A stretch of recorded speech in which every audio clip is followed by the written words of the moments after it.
Getting in there, 2saint. They in top 8, dripped up as usual. That's right. Gotta respect the drip. That's right. That's Always. But the run has been quite impressive. They got wins over Amsa. Amsa was the big one. Yep, Kadoran.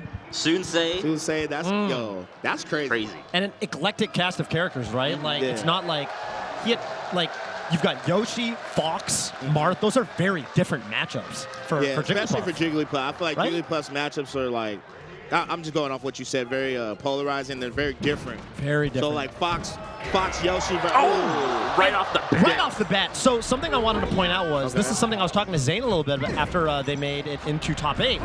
Zane was like, yeah, it totally makes sense that 2saint would be able to do it against Amsa because you need to be able to hit, like, for example, 2saint will just hit a drill rest at 60. HBox won't go for those sorts of like, very technical, like, rest setups that you might need to have labbed out. But 2saint will bring that stuff to the table, a very different play style from Hungrybox. And that's the kind of thing that 2saint's going to bring to the table that Hungrybox might not. For sure. And styles make fights, right? So exactly. if you come in, I think most people in general, when they say, I'm prepping for Puff, it's just Hungrybox, right? But now it's just like, being good against Hungrybox isn't enough anymore, clearly. Right. Right? And 2saint is cracking these top 8s. And 2saint taking the first stock right now, I totally agree with both of you. I feel like the rest that 2saint go for is just stuff that you don't really see. So if you're the opponent, you're really not going to be expecting it a lot of the time, right? So the DI is going to be off, and things of that nature. Okay. Oh, look at that drill edge cancel attempt. One thing I will say though, if there's one player in this venue that's going to be ready for 2saint, it is going to be Cody. I mean, Cody and 2saint have played so much. They're obviously from the same area. They're great friends. Yeah, I was about to say they pretty much got good together.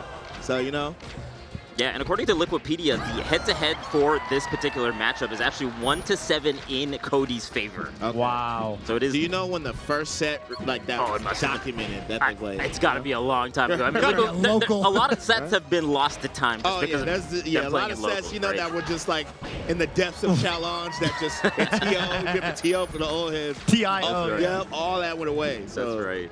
So, oh my goodness, that stock. That by stock iBDW. melted. You get that up throw up at 57.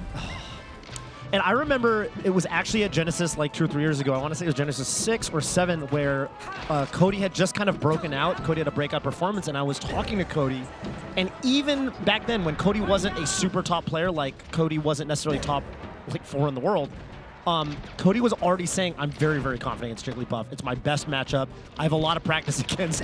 2saint was one of the people that he named. And he was saying that he wanted to fight Hungrybox for that reason. Well, now we get to see that preparation in effect. Right. That's right.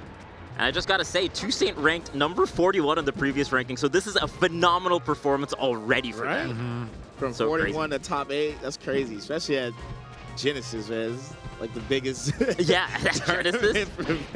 I think this is their first big top 8 at a super major as well. Yeah. So crazy that it happened at Genesis. For real. In my career, I've seen many, many, many top 8s with exactly one Jigglypuff. But it's been years since I've had the privilege of watching a top 8 with 2 Jigglypuffs. Yes. Ooh, Drill up tilt. Right. That's bold to go for because Drill is off and shield grab a little bit. Cody is just feeling shield himself. poked it. Yeah, he it looked like drilled and managed to like cross up at the same time, which is like insanely hard to do, by the way. Nice sleepy time? No rest on either of those. But didn't want to, right? Yeah, Didn't want to take the punish. Don't want to take the punch. 30, I think you can die. Yeah. Dash back, forward smash. What that angle? Yo, 2saint was thinking about covering that angle. Shout out to the Notcher, man. Shout out to the fog maker. You know what I'm saying? What was that angle, yo? They deserve 10% of the and winnings. of course, we've yet to bring this up since it's game 1. They're both from New York, so you know what the first stage is going to be off rip, man. It's always Battlefield. New York and Battlefield, man. Ooh. Falling up air off the side platform, and even though 2saint did get that very early rest, Cody just brings it back and makes it look clean. You have to imagine for Cody, this is a little bit of a comfort matchup. Yeah, you're playing not just the matchup, but the person that you learn the matchup with. So, right. But sometimes that's a double-edged sword, Toph, right? I've seen many times where somebody who always gets the win at a local, they run into the person they always beat at a major, and then somehow, some way. I remember this always used to happen to Silent and Blade Watch. Actually, always, Always.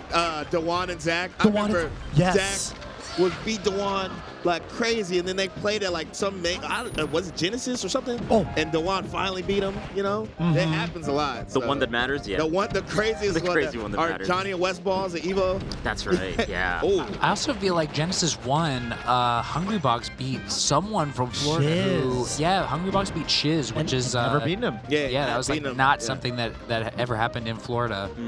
Genesis always a tournament of firsts, you know. A tournament of surprises, that's for damn sure. There's something nice about coming into it like as the underdog, as it were. You know, there's less expectations for yourself, maybe. You know, so I kind of like the mentality going into it. You catch people off guard, but Cody does not look like he's been getting caught off by really anything. Yeah. Cody's like, you know, what y'all just said was cute, but look at the league. Right? That's right. 7-1 is about to be 8-1. Right. Ooh, I wonder if Upper would have even killed right there. Up smash on the shield. Ouch. Yeah.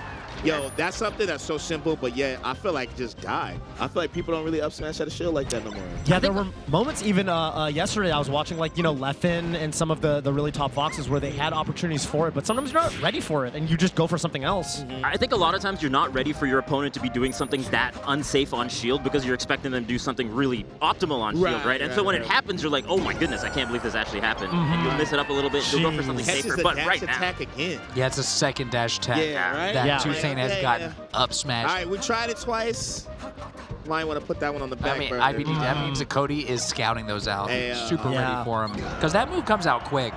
You know, I'm not that good at math, but what do you think about 0 for 2? It's 3-1 right now. I don't know. It's looking tough for 2saint right now. And just the way that Cody's playing the lead as well, just like watching out for the haymakers between the pound and the dash attack, right? Because Puff will be trying to throwing those out when the neutral isn't working out super well because it goes a little bit further than most of other Puff's moves. And so the fact that iBDW is calling it out is kind of crazy. Right. It's that awareness, man. I think what's crazy too is like knowing. Okay, wait a minute.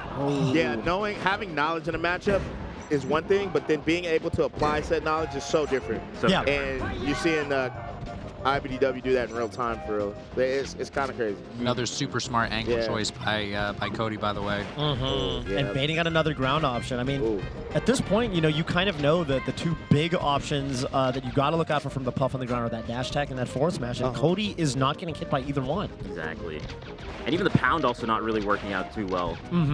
Haven't seen them threaten it too much, but you got to imagine that Cody's looking out for it. Oh, I thought he was just going to go down there and back air. Again? The Swanton? Wow. And the Swanton trade. That's crazy. And you saw 2saint actually throw out a hitbox as well, kind of anticipating Cody falling down with that. But up air was a great choice. I was thinking maybe Shine, but up air was clearly the choice. Matchup knowledge, right? Right, and percent awareness as well. I've played you so many times, I know this works to even go for something like that. Game 3 back on Dreamland. Actually, that jumping off up air like that is very Josh Man-esque to me. I kind of remember that in the Gommel sets. Okay, hear me out. I know it's Puff's best stage, but I don't think he should have went back here. I think 2saint definitely. We were just talking about this yesterday with Hungry Box, actually, who was saying that, yeah, even though there's a certain logic when it comes to stages, sometimes you shouldn't run it back and you should, like, disregard the logic. And he was saying, like, against, for example, I think it was Plup at Riptide, he actually struck to FD. And obviously that's considered to be a great stage for Fox, but Hungry Box just did not want to worry about the platform. Sometimes you've got to circumvent that logic. Yeah, for sure. I think it depends on how you lost, right? That's true. Great point. Because I think in this particular set, it felt like Cody was really making use of this space, right? It just felt like, okay, now that I'm 100%. Far enough away, it felt like 2saint has to engage in maybe ways that they might not want to, right? Right. Just the way that Cody's playing this keep away a little bit on the platforms. If I'm them, I think something smaller would have helped. I think especially because the way they like to drift in a little bit. Right. I would just be scared to just, I feel like every time they've gone for something, Cody's right there with the up smash, like the moment they land, right? Because Cody's keeping that good distance where he can kind of react to what 2saint is doing. Wow. Can't believe that KO. Hey, chilling, we trust, bro. Shout out to my guy. And that was a runoff up air. Usually I see falling up air, full jump, you come down with it, but that was like a drop zone up air. Drop zone, good way to put it. That was very well placed. Ooh, the shine there to another shine. I like the running shine too. Oh my, Shine down tilt has evolved over the years. I must say.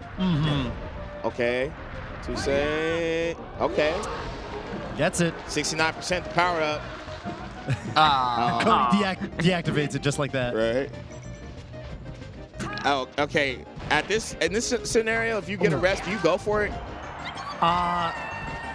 If you're at Maybe it's 0, personal. you can. Yeah. Personal choice. Right. Mm-hmm. I think you should go for it at this percent. But once you're at like, I don't know, even 40. 40, yeah, you gotta fall back for sure. Oh, I like that shine. Cody's tagging on that percent. Okay, wait a minute. At least went to the right there. Yeah, right. A little misfire there, you know. I love the dash dancing that Cody's doing, staying pretty grounded right now, waiting for the grab, gets it. Oh, wow. Oh, And wow. back airs out of it as well. Okay. Crazy exchange. Wow, looking for an edge cancel there, maybe. Okay, we take those. Cody just a little low on that side B. Might be the break that 2saint needs. But 76 is a tall mountain to climb. Oh, my Ouch. goodness. Runs up and just does it. Right. iBDW moving on in the Genesis 9 bracket. Cody looks clocked in. Yeah, Especially absolutely. with the call-outs on the up smashes in particular, it felt like that was happening more and more as the set progressed. Just having a really good handle on the timings that 2saint wanted to go in on. Yeah, just amazing feel for both the character and the player. I feel like, yeah, Cody looked like there was a game plan for every single situation.